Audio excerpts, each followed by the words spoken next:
This one is called The Theater, Part 1. Inside my mind, a war ensues, an unending assault on all I've ever known. A sane man would crumble under the pressure in which I've suffered.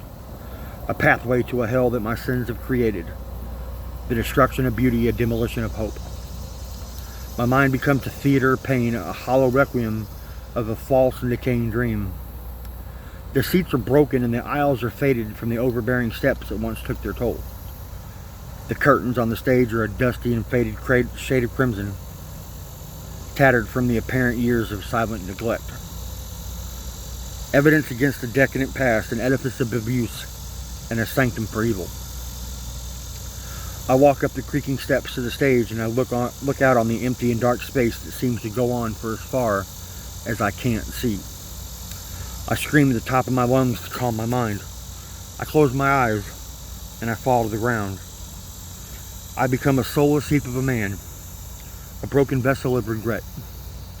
I cry out to the memory that fades away. I cry for my arms. I cry for the memory of a child I may never get to know. I feel my arms and I feel the scars that remain. A somber yet cruel reminder of a pain that I will never forget. I let out a tired sigh as a hand touches my shoulder and I hear a whispered word. Absolution. I look up and see the broken version of myself, the hollowness I feel in its human form. I ask, why absolution? Why must I repent for the sins committed and for the transgressions against me? Where's my closure? A finger pressed against my lips and I felt a calm wash over me that I have never in my life felt. Such peace that it made tears run down.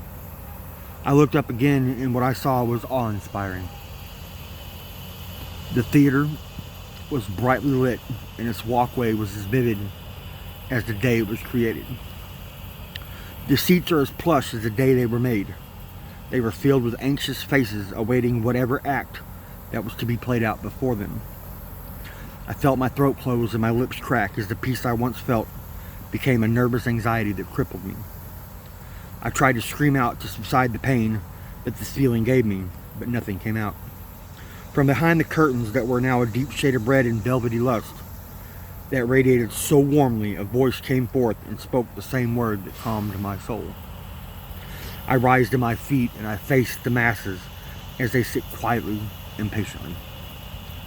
The same peace came over me and I spoke. Closure is a myth. The pain that is left when your heart is shattered never goes away.